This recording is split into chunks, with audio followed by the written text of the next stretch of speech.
wal ardu jami'an qabdatuhu yawmal qiyamah. Dan sedangkan bumi, tanda ni belajar, bumi seluruhnya, bumi pada hari kiamat dalam genggaman kuasa Allah Azza wa Jalla. Was-samawatu matwiyatun biyaminih, was-samawatu matwiyatun biyaminihi, dan langit tergolong dengan kuasanya Allah Azza wa Jalla. Tengok dalam ayat ni ada dua tafsiran yang kena celek mata sikit. Allah kata apa dalam ayat ini? Allah Taala sebut wal ardu jami'an qabdatuhu yaumal qiyamah. Bumi semuanya dalam genggaman Allah Azza wa Jalla. Jadi ada orang terjemah genggam dalam kekuasaan Allah Azza wa Jalla. Satu, was samawati matwiyatun biyaminihi, dan langit tergolong dengan kuat kuasanya. Itu dia panggil huraian kepada ayat. Tetapi kalau terjemahan ayat yang betul, apa dia ayat yang betul? Biyaminihi, iaitulah dengan tangan kanan Allah Azza wa Jalla. Dia dengar baik-baik. Ayat ini telah ditafsirkan oleh Nabi sallallahu alaihi wasallam an Abdullah bin Umar radhiyallahu anhuma, daripada Abdullah bin Umar radhiyallahu an, sabda Nabi sallallahu alaihi wasallam, innallaha yaqbidu yaumal qiyamatil arda. Allah Ta'ala genggam bumi ini pada hari kiamat. Wa takunus samawatu biyaminihi, dan langit-langit itu di dalam tangan Allah Azza wa Jalla. Summa yaqul, kemudian Allah berfirman, anal malik, akulah raja, akulah penguasa, akulah yang berkuasa pada hari ini. Aina mulukul ard, mana raja-raja yang besar-besar kepala atas dunia dulu? Sudah tidak ada. Hadis ini dalam Bukhari. Hadis ini sahih, diriwayatkan oleh Imam Bukhari dan Muslim. Kemudian satu lagi hadis yang diriwayatkan oleh Ibnu Abbas an Mujahid an Ibni Abbas radhiyallahu anhuma qala Ibnu Abbas, atadri ma sa'atu jahannam. Ibnu Abbas tanya murid dia, mu tahu ke luah mana neraka jahannam? Kita dengar takut tuan-tuan.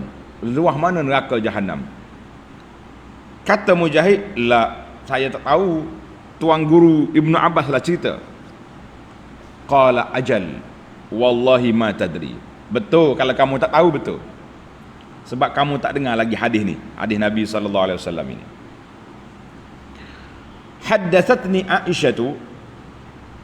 Aisyah cerita kepada aku, annaha sa'alat Rasulullah sallallahu alaihi wasallam. Aisyah pergi tanya Nabi sallallahu alaihi wasallam tentang ayat ini. Wal ardu jami'an qabdatuhu yaumal qiyamati was samawati matwiyatun biyamini. Bumi semua duduk di bawah genggaman kuasa Allah Azza wa Jalla, dan langit duduk di bawah di tangan kanan. Qalat, kata Aisyah, qultu fa aina an-nasu yawma idzin ya Rasulullah. Nabi Aisyah tanya, di manakah manusia pada hari itu? Kalau langit semua sudah dilipat, bumi sudah dilipat, di mana manusia? Qala an-nabiy sallallahu alaihi wasallam ala jisri jahannam. Nabi kata manusia duduk di atas jisri jahannam, ai duduk di atas jambatan titian neraka jahannam. Mana manusia duduk atas neraka, apa ni, jisri, jambatan di atas neraka jahannam, bumi pada tu dilipat, Itu nak tunjuknya luasnya neraka. Na'udzubillah. Kata belaka, Allahumma ajirna minan nar. Ya Allah, jauhkan kami daripada neraka. Luah mana neraka pun kita tak nak masuk, walaupun sekejap. Hadis ini rawahu At-Tirmizi wa lafzu lahu wa Ahmad, dan telah ditashihkan hadis ini oleh jama'atun minal ulama minal mutaqaddimin wal mutaakhirin. Satu lagi hadis. Kita tafsir ayat ni dengan hadis. Kalau tafsir dengan otak kita jadi takut. Sebab apa takut? Macam mana ni?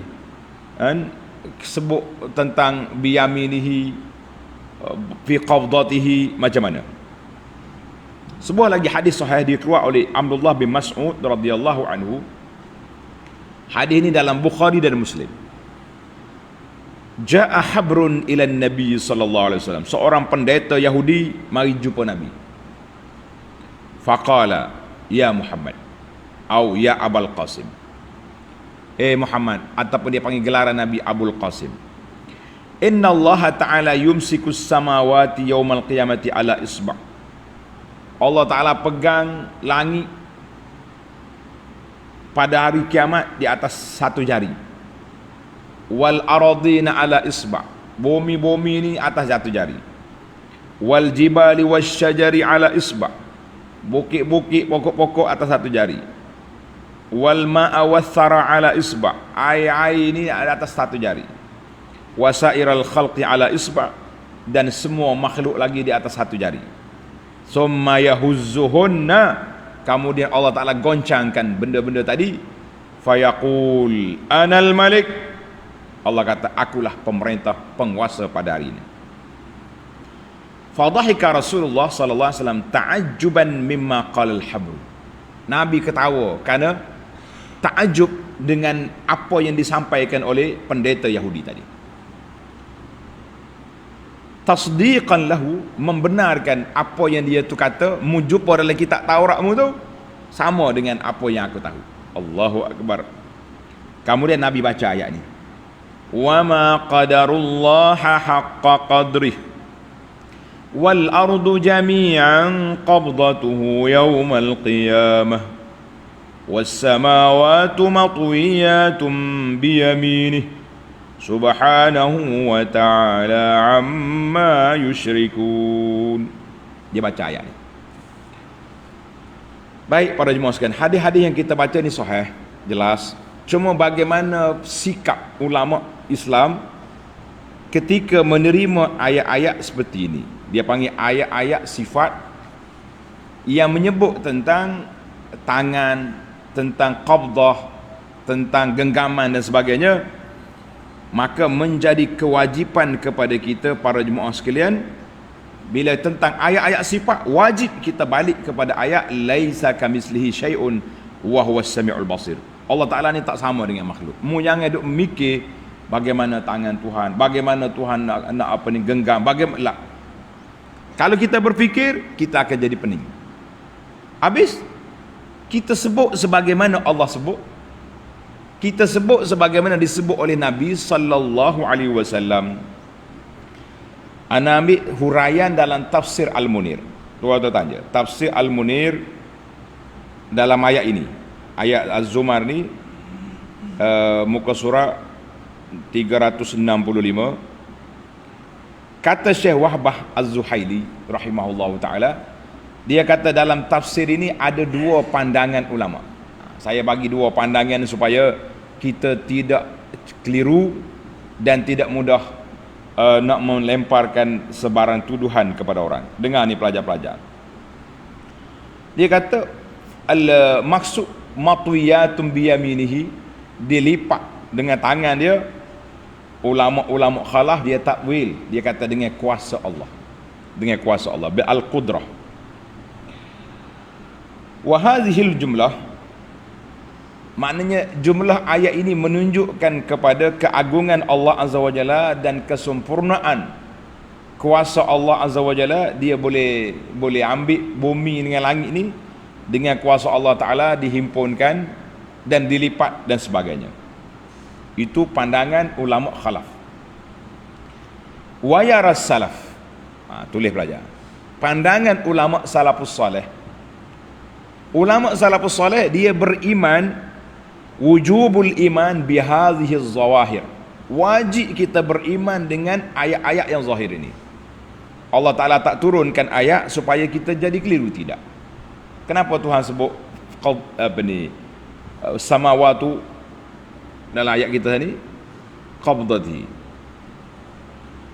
wal ardu jami'an qabdatuhu yaumal qiyamah was samawatu matwiyatun biyaminihi. Jadi para ulama salafus salih kita kena beriman dengan apa yang Tuhan sebut. Tapi ingatlah, laisa kamitsli syai', tidak ada perbandingan, tidak ada persamaan. Wal i'tiqadu bil qabdati wal yamin, kita kena i'tiqad bahawa Allah Taala ada sifat-sifat dia, dia boleh genggam dan dia ada tangan, al yamin. Kenapa ulama salah kata macam tu? Li'annal asla fil kalami, karena asal pada ucapan kata-kata Allah Taala itu hamluhu alal haqiqah, kita kena letak di atas hakikat. Maka di situlah timbulnya kata-kata ulama ra'yus salaf aslam, pandangan ulama salah itu lebih selamat. Sebab apa lebih selamat? Sebab kita berpegang dengan apa yang Allah sebut dan kita berpegang dengan apa yang disebut oleh Nabi sallallahu alaihi wasallam. Ada orang kata ra'yul khalaf ahkam, pandangan ulama khalaf yang takwil itu lebih kuat. Sebab apa? Tak ada mikir dalam kepala nak menyamakan Allah dengan makhluk. Itu kalau kita tak ikut kaedah.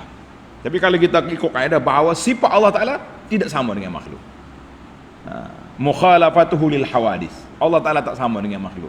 Jadi bila kita baca ayat-ayat begini, kita beriman dengan apa yang Tuhan sebut. Jangan dipikir dalam kepala kita bagaimana, tidak. Jelas di situ. Kata Syekh Wahbah rahimahullah ta'ala, wa inni amilu ilal aslam, maka dalam masalah ayat-ayat begini aku cenderung kepada pandangan salaf lebih selamat. Kita kata wallahu a'lam. Jadi kenapa ayat-ayat begini perlu kepada huraian, perlu kepada penjelasan? Sebab masyarakat hari ini dia mudah nak labelkan orang. Bila kita kata ini pandangan ulama salaf, kita kata jangan mudah-mudah nak menjatuhkan celaan, nak menjatuhkan hukuman. Sebab itu yang dipahami oleh ulama salaf. Tapi bila mari kemudian ulama kalam, ulama khalaf ini mereka tak mau celaru, dia pun takwil. Jadi ada dua lah aliran dalam kitab Jawi kita pun ada. Jadi para jemaah kita kena harmonikan masyarakat dengan kepahaman yang jelas supaya orang boleh memahami ayat-ayat ini dengan kepahaman yang baik, bukan dengan tuduhan-tuduhan yang melulu. Wallahu a'lam.